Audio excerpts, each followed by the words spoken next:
கைக்கு வந்த ரொம்ப ஈஸியான கேட்சை தவற விட்ட ரோஹித் சர்மா அதை பொறுத்துக்க முடியாமல் பயங்கரமாக மைதானத்திலேயே எல்லார் முன்னாடியுமே ரோஹித் சர்மா அவரை திட்டின ஹர்திக் பாண்டியா உடனே அங்கே ஓடி வந்த ஜஸ்பிரீத் பும்ரா அவர் செஞ்ச யாருமே எதிர்பார்க்காத நம்ப முடியாத சேகை அடுத்த ஓவர்லேயே ஹர்திக் பாண்டியா அவருக்கு சரியான ஒரு செருப்படி கொடுக்கும் விதமாக ரோஹித் சர்மா செஞ்ச விஷயம் தற்போது வைரல் ஆகிக்கிட்டு வருது.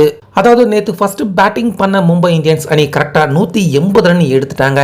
181 ரன் வெற்றியின் டார்கெட்டை சேசிங் பண்ணிட்டு இருக்கிறப்ப பவர் பிளே முடியறதுக்கு உள்ளே டெல்லி கேபிட்டல்ஸ் அணியின் முக்கியமான பேட்ஸ்மேன்கள் கேஎல் ராகுல், ஃபாப் டு பிளஸி, போரல் இப்படி முக்கியமான விக்கெட்டுகளை இழந்து ரொம்ப மோசமாக தடுமாறிக்கிட்டு இருந்தாங்க டெல்லி அணி.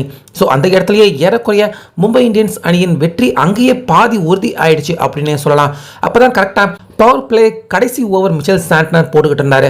அதுக்கு முந்தைய ஓவரில் விப்ராஜ் மும்பை அணிக்கு பயம் காட்டும் விதமாக 6-4களை அடிச்சிருந்தாரு. ஸோ அந்த ஓவரில் கரெக்டாக மிச்சல் சாண்ட்னர் போட்ட பால் ஸ்லிப்பில் நின்றுகிட்டு இருந்த ரோஹித் சர்மா அவருக்கு ரொம்ப அற்புதமான ஈஸியான லட்டு கேட்ச் கிடச்சிது.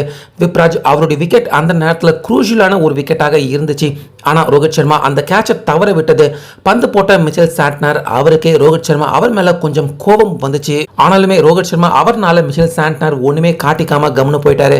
ஆனால் ஹர்திக் பாண்டியா அவர் இதை ஈஸியாக கடந்து போக முடியல.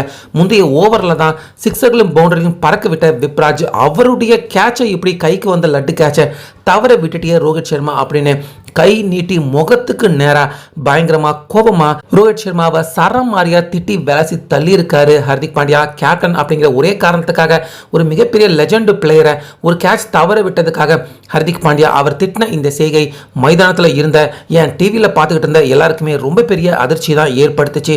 ஸோ அந்த ஓவர் கரெக்டாக முடிகிறப்ப அங்கேருந்து ஓடி வந்த ஜஸ்பிரீத் பும்ரா எதுக்காக ரோஹித் சர்மா அவரை இப்படி திட்டினீங்க, கை நீட்டி எல்லாரும் முன்னாடியுமே அவமானப்படுத்தும் விதமாக நடந்திருக்க அப்படிங்கிற மாதிரி ஹர்திக் பாண்டியா, ஜஸ்பிரீத் பும்ரா 2 பேருக்கும் இடையே ரோஹித் சர்மா அவரை திட்டினதுக்காக அதுக்கு ஏற்றுக்கிட்டு பும்ரா ஹர்திக் பாண்டியா அவர்கிட்ட நேரடியாக வந்து பயங்கரமாக சண்டை போட்டிருக்காரு இன்பிட்வீன் ஓவர் இடைவேளையின் அப்போ கரெக்டாக ரோஹித் சர்மா இவங்க 2 பேருக்கும் இடையே சண்டை நடந்துகிட்டு இருக்க அதே நேரத்தில் நான் சரி வழக்கமாக நான் இம்பாக்ட் பிளேயராக உள்ளே போவேன்ல, நான் உள்ளே போயிடுறேன், இப்போவே போயிடுறேன், எதுக்கு அப்புறமா போயிட்டு அப்படிங்கிற மாதிரி ரோஹித் சர்மா ஹர்திக் பாண்டியா அவரை விமர்சனம் செஞ்சு அந்த மாதிரி திட்டினாரு மைதானத்தில் அப்படிங்கிறதுக்காக நான் வெளியே போகிறேன்டா அப்படிங்கிற மாதிரி ஹர்திக் பாண்டியா அவர் சொல்லாமலேயே வழக்கமாக கேப்டன் இம்பாக்ட் பிளேயர் அறிவிச்சதுக்கு அப்புறமாக தான் ஒரு ஃபீல்டர் வெளியே போகணும், ஆனால் நீ என்னடா சொல்றது, நானே உள்ளே போயிடுறேன்டா அப்படிங்கிற மாதிரி ஹர்திக் அவருக்கு செருப்படி தரும் விதமாக ரோஹித் சர்மா நீ சொல்றதுக்கு முன்னாடியே நானே உள்ளே போகிறேன் அப்படிங்கிற மாதிரி ரோஹித் சர்மா நேரடியாக நடந்துட்டு போய் அவர் டக் அவுட்டில் உட்காந்துட்டாரு.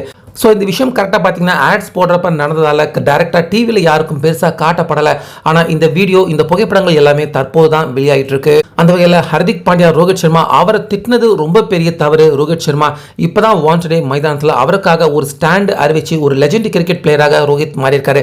அவரை அந்த இடத்துல வச்சு ஹர்திக் பாண்டியா திட்டினது தவறு அப்படின்னு ரசிகர்கள் எல்லாருமே ஹர்திக் மேலே கோவப்பட்டிருக்காங்க. அதே போல் பும்ரா ஓடி வந்து ரோஹித் சர்மா அவருக்கு ஆதரவாக அந்த இடத்துல நின்றது. பும்ரா அவரையும் பாராட்ட ஆரம்பிச்சிருக்காங்க.